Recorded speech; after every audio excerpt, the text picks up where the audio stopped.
This is the 5-minute sample for Red Souls by Susan F. Banks. This is my 17th audiobook, and it was released on September 10th, 2019.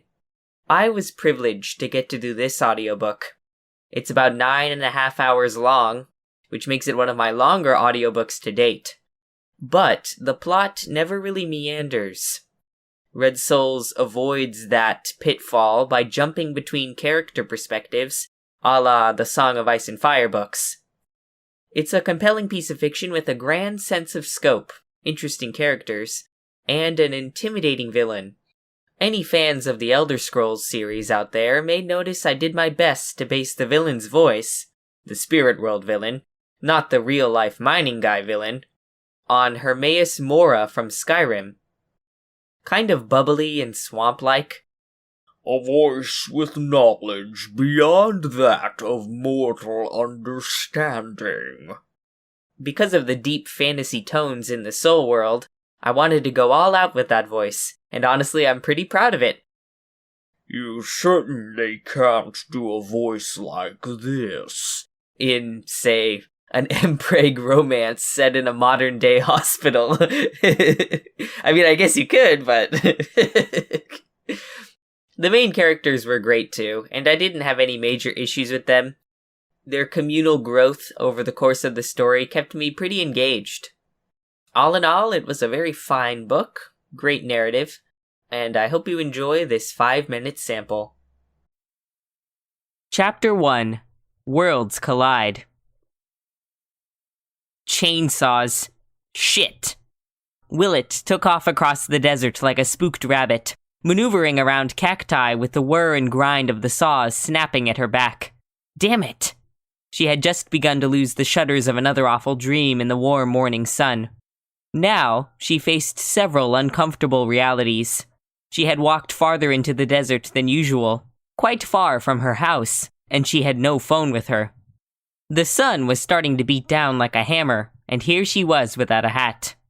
Worst of all, her noise-canceling headphones still lay on the patio table where she left them. Trees began to hit the ground like sledgehammers and hemmings, miles away, but too close for her auditory comfort. The whine of the saws grated on her sensitive eardrums with vicious teeth. Her neck clenched and her eyes watered. A migraine began to pulse under her right eye. Audrey had told her the forestry crew would start work this week. How could I forget that? Pine needles whistled through the air, and tree limbs thundered against the ground. Even at this distance, her unprotected ears heard the trees fall as if they were landing at her feet. An earthquake jiggled the ground for several seconds. Her toe hit a snake hole, and she tripped. Could this day get any worse? No time to worry about torn pants or scraped knees. She scrambled to her feet and kept running. When she finally reached the patio, she scooped the headphones off the table and clapped them over her ears with a sigh of relief, but the headache had already taken hold. She yanked the patio door open and bolted into the kitchen. First order of business, migraine meds. She grabbed the bottle out of the cabinet, tossed one of the white pills to the back of her throat, and gulped it down without water. She pulled the phone out of the jacket draped over a chair and raced for the bedroom.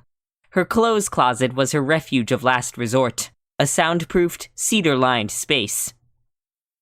If the deep quiet of the closet and the meds didn't ease the clobbering in her head, she might end up in the hospital with a tranquilizer drip in her arm before the end of the day. She dove into the closet and pulled the door closed behind her. Lying on the floor, knees shaking, she dialed her sister's number. Audrey answered after 3 rings. "Will, what's up?" her sister's voice boomed. Willett held the phone away from her ear. "They're chopping trees for that condo development today. I went for a walk and had to run for my life. Then an earthquake shook, and I almost fell on my face. Plus I had that dream again. This whole morning has sucked." "Where are you now?" Willett tried to control the quiver in her voice. "In the closet, of course." "Damn," said Audrey. "I asked the crew manager on that job to let me know exactly, time and date, when they'd start cutting. I guess he forgot." "I love this house, Audie, but it needs improvements. I'm 24. I shouldn't be hiding in a closet like the boogeyman is after me." "Did you take one of your meds?" Yes, I almost took a second one. My head is hammering. Will, Audrey admonished. We discussed that after the last episode. You promised. I said I just took one. This is why I don't like to leave the pills with you. You don't want to have your stomach pumped again, do you? I get it, Willett replied through clenched teeth. I took the recommended dose, okay? Well, hang on. I'm still debugging, but almost done for today. I have a lead on an acoustic engineering company we might hire to add soundproofing to the house. It got very good reviews. I'll stop on the way home to check it out. It'll take me a while to get out of downtown at this hour. Come home right after that, please. I don't want to be alone right now. I'll be quick as I can. Don't worry. Audrey clicked off. Willett kept down pillows and a blanket under the shoe rack for situations like this. She pulled them out, spread the blanket on the floor, and lay down, smashing the pillows against her ears. There was something oddly comforting about the closet. The smell of fresh cedar and leather shoes and the muffled quiet calmed her. The pills started to kick in, and the tension between her eyes eased.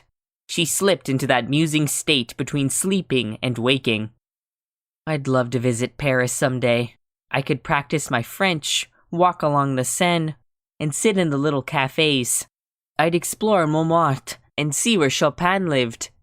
Notre Dame has spectacular stained glass. Audie would go with me, I bet. We could visit Dad while we were there. A link to purchase Red Souls is in the description below. This title was a pay-for-hour production, so I do not make money from any purchases. Thanks for listening.